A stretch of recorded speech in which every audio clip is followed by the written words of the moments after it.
What's up everybody, Matt Maran here for another weekly update. So there's lots of exciting news to go over here this week. And the first story is really a huge shock to basically everybody. That's that Acura has surprised all of us by announcing this week that they're bringing back the Integra name for the 2022 year. I believe it'll probably be a 2023 model year vehicle, but we'll have to see. But they say it's going to be a new compact premium entry that's going to be arriving next year. And Acura's vice president and brand officer said, "I'm thrilled to say Integra is returning to the Acura lineup with the same fun-to-drive spirit and DNA of the original, fulfilling our commitment to precision crafted performance in every way, design, performance, and the overall driving experience."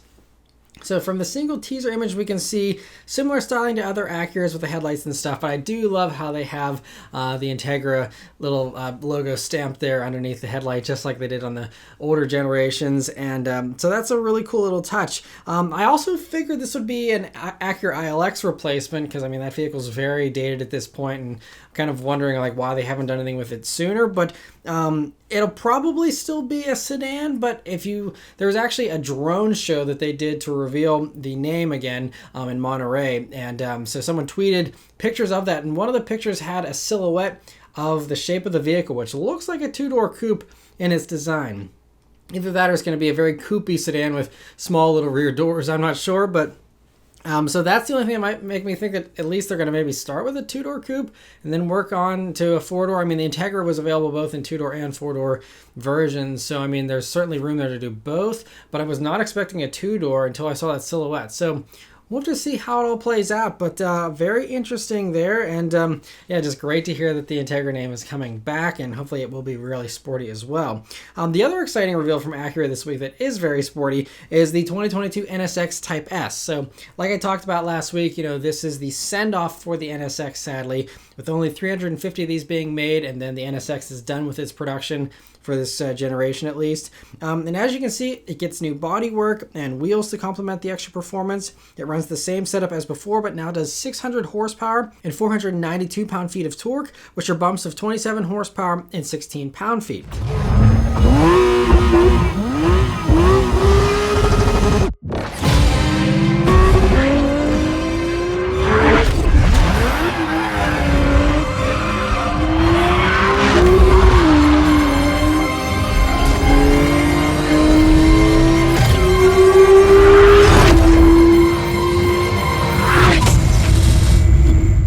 And so even though that's not a huge jump, Acura did a lot to get there, including bigger turbos from the GT3 race car, bigger intercoolers, and new styling in the front end to bring in more air.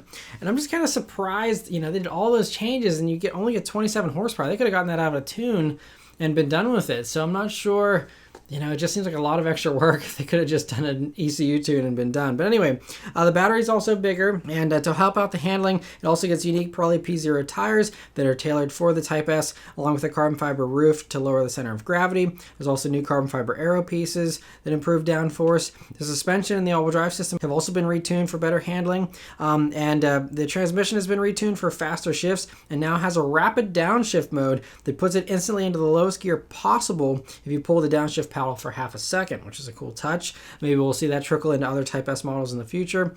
There's also an available lightweight package for $13,000 that also gives you carbon ceramic brakes, a carbon fiber engine cover, and carbon fiber interior parts. And also 70 of the 350 will be finished in this exclusive Gotham Gray matte paint color, which is cool. I love the name. And it also fits because all the badging and stuff is all blacked out too on the NSX, which is cool. So a very Batman-like vibe there with that. And even with the way that they kind of pointed the nose there in the front, it kind of gives me a Batman feel, I think. But anyway, pretty cool. The Type S version here is going to be starting at $171,495, and they're available to order now, which honestly isn't a terrible upcharge considering like a base NSX already ran you like 157 or so. I mean, so you're only talking, about less than 15 grand more for this, and I think, for the exclusivity and the extra power and all the new looks and stuff, I think it's a very reasonable upcharge as far as supercars go. So awesome to see that. Also, some really exciting news from Mazda here. So back in 2015, they did the RX Vision concept, which was gorgeous. Everyone was like, please build it. And here we are 6 years later, and there hasn't been anything built. And we understood, Mazda's a small company, and, doing something like that properly would be very expensive, and they wouldn't sell very many of them. And it's kind of just, wishful thinking. But apparently it wasn't wishful thinking. So there's several detailed patent images that were found by TakeU2-4855, who posted them on their blog. And the images clearly show a two-door coupe that especially, obviously we just see the back end of it there, but it closely resembles that gorgeous concept car. The images show other very detailed things like several support structures for the aluminum subframe and space frame and stuff. It all suggests a very rigid and dynamic vehicle with just how much reinforcement they have there. It also looks to be a pretty high-tech car too, because there's even one diagram included showing a front engine rear-wheel drive layout that has a 48-volt system and electric motors in the front wheels, making it all-wheel drive. So kind of like a front-engined NSX in its application possibly. And then the fact that they did all this stuff means this isn't just going to be some concept car. You don't go to this length for some type of prototype or something unless you actually had production intent. So this is another thing out of left field that none of us were really expecting, I think, honestly. So we do know that Mazda's working on a straight six motor. We do know they're also working on a new rear-wheel drive platform. We'll probably see that first show up in the new CX-50 or whatever that's coming in probably this fall. We'll have to see. And there was talks of they're developing this whole platform with Lexus. So Lexus is going to get a version for the next generation IS, and there's going to be a whole big thing. So the new Mazda 6 will most likely return with rear-wheel drive straight six layout, which will be amazing. But no one was really expecting them to do this in a coupe. I guess maybe if you have economies of scale with all the other models, you can kind of justify maybe building something like this.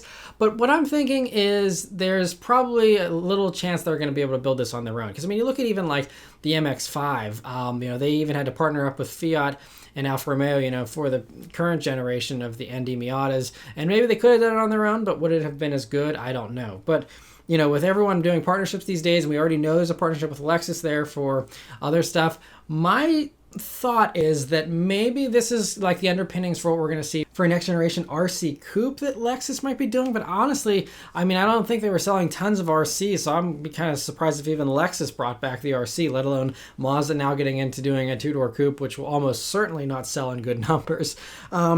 But maybe if the two of them can combine and kind of split the costs a little bit, then maybe it justifies bringing it back for both of them. We know Toyota especially loves doing partnerships and isn't worried about, anything related to that. So, there's a good chance that we could see something like this. But, for a smaller company like Mazda, even with the Toyota connection they now have, to be having two sports cars is really impressive.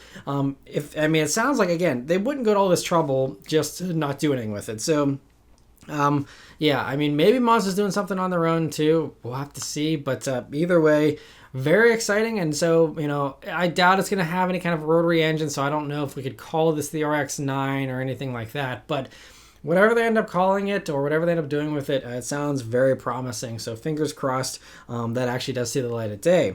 Lamborghini has some exciting news this week with a model they're bringing back as well. They announced they're bringing back the Countach name.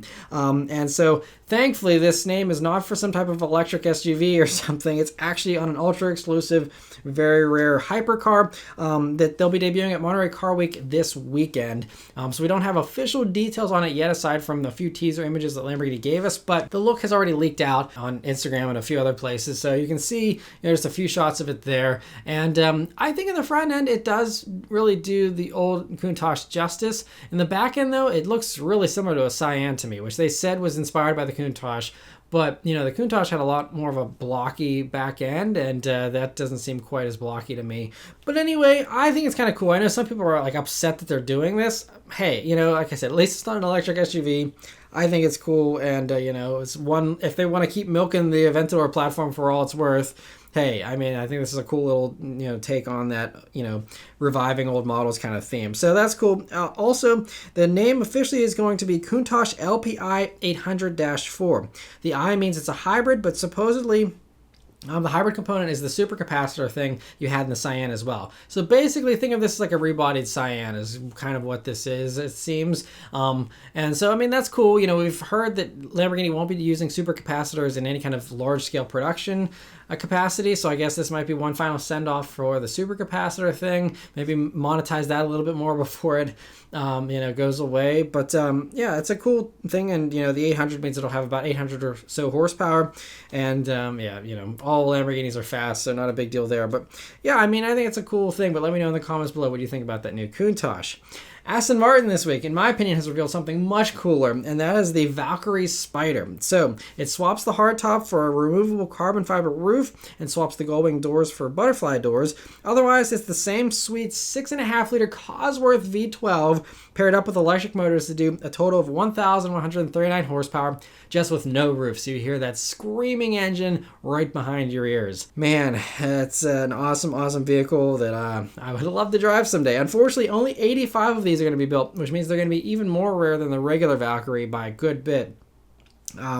So yeah, who knows what the pricing is. They're probably already sold out, and it's just unfortunate. It's so rare. Even if they just did a few hundred of them, it would be a lot better. But anyway, they're going to be starting to arrive for those very lucky buyers in the middle of 2022. So awesome to see that. Another very special supercar, the Ford GT, also is rumored to be getting some big changes here before it gets discontinued. So it did get a new Heritage Edition this past week that pays homage to the early GT40 prototypes, but that's not really what I'm talking about. That's cool, but that's just a paint scheme basically. So the big news here, Ford Authority first reported that the new Ford GT could be getting an engine that sounds very different, is all they said, from the twin-turbo V6 it usually has. But then a test mule was just spied in Detroit this week, and I'll link to the spy photos. I don't have the rights to share them here because I have to pay tons of money to show them. But anyway, so the spy pictures do show a GT running around where Ford does their EPA testing, and it has test pipes that are longer coming out of the back end where the normal exhaust tips are. On top of that, there is also the oil filler cap is where the trunk usually is in a Ford GT. So we're talking about a motor that might be larger or just kind of a different configuration so that they had to kind of sacrifice the trunk space there. But the fact that it's going for EPA testing means this isn't just some dumb, weird thing that they're just messing with. I mean, like, they don't, EPA test vehicles that they're not planning on, actually producing, I don't think. So, I think that whatever they're working on here is something that we will, we'll see the light of day eventually. And so Autoblog's spy shooter in their report said that they're suggesting that it could be running the 7.3-liter Godzilla V8 with twin turbos strapped onto it. And that could be the send-off of whatever the special edition GT is. Which is interesting because, that whole rumor about the Godzilla motor being used in Mustangs and stuff has been repeatedly shot down because everyone says it's too heavy of an engine. There's no way they're ever going to do anything with the Godzilla motor outside of a truck. And so, I don't really buy the whole Godzilla rumor thing. I mean, yes, they could take the same basic engine, make it much lighter, and, do something with it to make it fit into the, Ford GT. It's also, they noted it's a pushrod engine, so it would fit a little bit easier than a dual overhead cam engine would. So they're saying, it could possibly fit, and that could be what we're seeing here. But because, again, that is a truck motor, and I think it would show up in a Mustang before it showed up in the Ford GT. But regardless, my guess, and this is really going out on a limb here, but if you remember the early GT500 speculation, and I mean, the GT500 was under development for many, many years, and I feel like it came out several years later than it was supposed to, because the rumor was that it was originally being developed with a twin-turbo V8 that then got scrapped, and they just went to basically putting a blower on the Voodoo motor and just doing that for the GT500 for whatever reason. My thought is that maybe that twin-turbo V8 meant for the original GT500 maybe just got put on the shelf, and they're like, hey, we still have this engine that we did a bunch of work on. Let's throw it in the Ford GT. That way, if it's more temperamental, it's probably not as huge of a deal if you're doing it for a super limited run supercar, and, it could work. Again, just totally my, out of left field thing, but I was like, hey, yeah, there was a twin turbo V8 they used for the GT500. Maybe this is what that is. They'll finally use that motor or something. Who knows? It could be any variety of things. They could even just put the current GT500 motor in, the supercharged, V8. Maybe that could fit in here. I'm not sure how that would work with that oil filler cap and stuff, but there's all kinds of things you could suggest here about what's going on under the hood. We'll have to wait and see what actually turns up if something does, but I'm inclined to believe there is something. Now, whether whether this could even maybe be a second generation of the Ford GT, because, you know, it seems like doing a lot of work for, again, a final send-off model when you're completely swapping engines is also a really big commitment for a vehicle that, I mean, even if you charge gazillions of dollars for it, you know, is it worth their time? I don't know. So we'll have to see. But that's another out of left field thing no one was expecting this week. Lots of exciting surprises this week in the weekly update. Audi also this week has debuted a cool concept car called the SkySphere. It's an electric roadster that can adjust its own wheelbase by about 10 inches at the touch of a button. Also a very cool surprise. They told us this car was coming, but they didn't say that. That's pretty sweet. So in its sport mode, it goes to the short wheelbase setup and adds in rear-wheel steering for extra sharp handling. And then the Grand Touring mode extends that wheelbase by about 10 inches. And you can see how they really smartly designed it so that it just basically lengthens out that whole like fender area there. And it's a really cool way that they implemented that. And it also, in that Grand Touring mode, will retract the steering wheel to allow a hypothetical level 4 autonomous technology to take over and drive the car for you. And this is just a concept. This isn't actually going to be produced, but you know, don't count on any kind of steering wheels going away for the next 15 or 20 years at least. But anyway, the director of Audi's Malibu design studio told Autoblog that we'll see a lot of these elements in future Audis, but that a car like this won't come to production. And so they said you can imagine elements like the front or maybe the way we work on the surfaces that we get into production. So basically, expect this front end and back end very closely mirrored in other production models in the future. But that's still great news because it's like a lot of LEDs in the front there. Looks super sweet. And we know, Audi I think does some of the coolest LED lighting treatments currently on the market. And so if they just keep that edge that they have of doing all the super high-tech stuff, I think that's going to be fantastic. And I'm looking forward to seeing what they end up doing on a production model. But awesome to see that concept. Volkswagen also has some great news for us this week. So they have given the Arteon more power for 2022. Yes, I know, you probably forgot about the Arteon. I really like the Arteon. I reviewed it a couple of years back. It's a really great cruiser. And for 2021, it got a little bit of a refresh to improve the interior, make that feel a little more modern and more worthy of its higher price tag. But now the new one boosts the performance here for 2022. So it gains over 30 horsepower and almost 40 more pound-feet of torque thanks to a more powerful 2-liter turbo 4 that does now 300 horsepower and 295 pound-feet of torque. So basically, it sounds like they put like the Golf R motor in here, just slightly detuned. That's still 15 less horsepower than what you actually get in the Arteon R overseas. But it's going to be almost as fast. You're only down 15 horsepower. They also swapped out the regular 8-speed automatic for the 7-speed dual clutch auto as well. So that'll give you snappier shifts, a much more sporty driving experience. They didn't detail any kind of suspension or brake changes to go along with that extra engine power, but regardless, it should be a lot more dynamic, even if it's just set up the same way as it was before. It's going to be only about $3,000 more expensive, too, than the old one, starting at just $41,190, including destination for front-wheel drive still. And then if you want all-wheel drive, you have to go up to the SEL R line that starts at $45,810. But still, even at $45,810, you're looking at roughly maybe $6,000 more than a Golf R, and you get a much larger hatch, you get much more comfort. Obviously, you give up a lot of handling over the Golf R, but if you're someone who likes the Golf R package, but you need more space or you want something that's a little more comfortable for your daily commute, I think this is a great choice, and I think it's awesome that they've done that to improve the Arteon and trying to coax more and more people to get these things. It's awesome. Like I said, I think the Arteon is kind of underappreciated a little bit. And so this will actually give it, I guess it'll be a little bit more competitive for like the new Kia Stinger, with also has for its new base motor 300 horsepower now. And so, kind of keeping it neck and neck with all that. And, but yeah, great to see that. Volkswagen has also basically revealed the ID.5 GTX here. They'll be revealing at Munich, at the Munich Auto Show next month. And so basically it appears to be an ID.4 with the coupe back end design like all the other coupe SUVs. Very easy for them to do. It's basically just swapping the back end there and you're done. And the GTX stands for the more powerful all-wheel drive version, which we should be getting on the ID.4 here soon. Although there was talks that we wouldn't get the GTX branding. It would just be, I don't know, called the dual motor or something, I guess. I don't know. I think they should definitely bring the GTX branding over. But regardless, and I think it's pretty likely we'll get this ID.5 here whether we get it with just the base ID.4, powertrain setup, or if we get, this more powerful version. Either way, it makes a lot of sense to offer a second body style here for it and maximize the profit from that platform.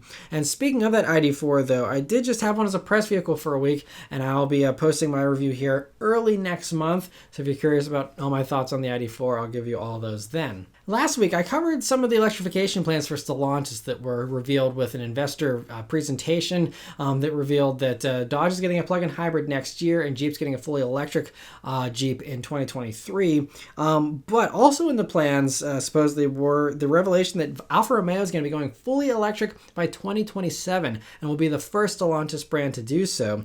And that's if everything goes according to plan, because again, Stellantis and their plans with FCA in the past, Alfa Romeo had plans to do like a new 6C sports car and to do some type of new GTV coupe and stuff. None of that ended up happening.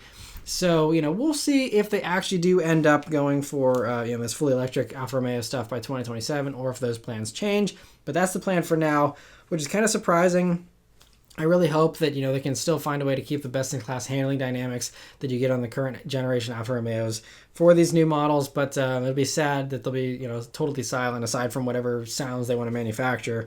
But anyway, interesting to hear that. Lincoln has also teased a refresh here for the Navigator that's going to be getting here soon, which I'm guessing was supposed to be revealed maybe at the New York Auto Show, but since that got canceled, we'll see when they end up revealing this. But it looks to ditch the distinctive double LED strip DRLs that they had on the current generation Navigator for a more traditional single strip LED setup, which I feel like is kind of a mistake because then it just blends in a little bit more with everything else instead of standing out on the road. But regardless, that seems to be what they were doing there with that. It also is likely to get a larger screen on the inside as well, like all the other Lincolns, which are going up from the 8-inch screen up into a 10-inch screen, I believe. We'll also see if there's any other changes once it's fully revealed, probably relatively soon. But speaking of refreshes, one car that might not be getting a refresh here is the Hyundai Sonata. So, according to South Korean website AutoPost, Hyundai is considering the current Sonata styling as a complete failure because of its poor sales. And they apparently the sales have dropped off a lot in South Korea. I guess it was one of the top sellers, and now it's not even in the top 5 selling vehicles in South Korea anymore.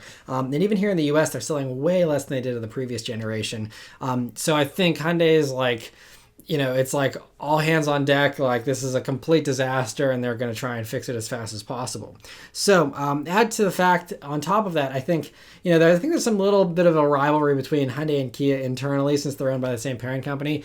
But supposedly the Kia K5 is selling really well and much better than the Sonata.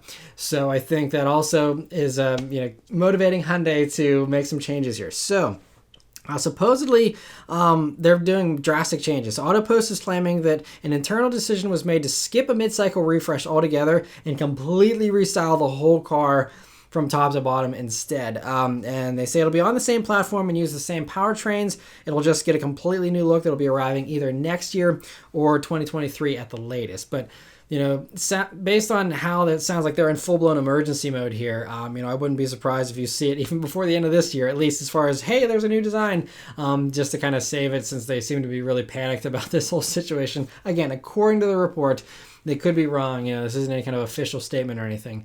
But, the sales don't lie, though. The sales are much lower. So, you could partially, maybe say some of that's because of COVID. Maybe you could say some of that is because people are just buying less and less sedans. But the fact of the matter is, like they said, the Kia K5 is selling really, really well. So it's not really the whole sedan thing. It's just the Sonata thing. And I personally don't mind the styling, but I know a lot of people absolutely hated it whenever it came out and I first reviewed it. So I totally get that. And I see a decent amount of them around my area, but maybe other parts of the country or the world, it's not the same case. But anyway, so interesting to hear that. Chevy this week has teased the electric Silverado again. We're getting some pretty regular teasers here, so I'm guessing we'll see a full reveal relatively soon if they're doing this little teaser thing. But anyway, this time they're showing off an available 4-wheel steer system that's going to be having. It's combined with 24-inch wheels, which will enable increased agility and a tighter turning radius at low speeds, along with improved handling and stability at higher speeds, they say. They also say it improves trailering dynamics, of course, more maneuverability for that. It's also likely to be the same system you get on the Hummer EV, so we'll see if it also gets the crab walk mode that the Hummer has, or if they keep that exclusive to the Hummer, and the Silverado just has the four-wheel steer in a more kind of generic application. But anyway, yeah, I'm guessing we'll see something here relatively soon for the electric Silverado, again, because of all those teasers. But interesting to see that. It's also interesting that it seems like this electric Silverado seems to be fairly close to being ready, at least ready for a reveal. I thought Silverado wasn't going to be coming to like 2024. Maybe it still, isn't coming until then, but kind of surprising we're getting so many teasers so early. But interesting to hear that nonetheless. And the last news story here is another electric truck that we're still waiting on, the Tesla Cybertruck. So it's now been delayed till sometime in 2022 for the first deliveries, and Tesla's vice president of vehicle engineering said it's only at a stage where we finish basic engineering of the architecture of the vehicle, and that we are moving into the beta phases of Cybertruck later this year, and we'll be looking to ramp up production at Giga Texas after Model Y is up and running. So that factory isn't even done being constructed, I don't think. And then they have to, tool it up for Model Y and then for Cybertruck. And again, I don't know what they've been doing the past few years on Cybertruck. I mean, they said they just finished the basic engineering of the architecture. Like, it's been, 2 years, maybe more? I mean, at least it feels like it's been an eternity since the Cybertruck was announced. And you would assume that they've done a little bit of work before they rolled it out onto stage, whenever they did announce it. But apparently, they're only in the stage of doing the basic engineering still. So I don't know how they're going to get from doing that now to saying later this year they're doing betas of the vehicle already. So we'll see. Maybe it's being rushed or something, but again, I don't know what they've been doing the past few years. But regardless, I guess there's something going on behind the scenes we don't know about. But yeah, we'll see if it actually does come next year. The way things are going, I wouldn't hold my breath for 2022 either, especially with the supply constraints and stuff. And also they delayed the semi-truck until 2022 as well, so that's not coming for a while either. So yeah, we'll see, about all this stuff. But interesting to at least now get a confirmation for anyone that was somehow hoping it would come this year. Definitely not. It's going to be sometime next year. I'd guess late next year if it does come next year. But interesting to hear that nonetheless. But yes, that's it for all the news this week, guys. Let me know your thoughts and everything in the comments below. Thank you guys very much for watching. Please continue to stay safe and healthy, and I'll see you guys in the next one. Take care.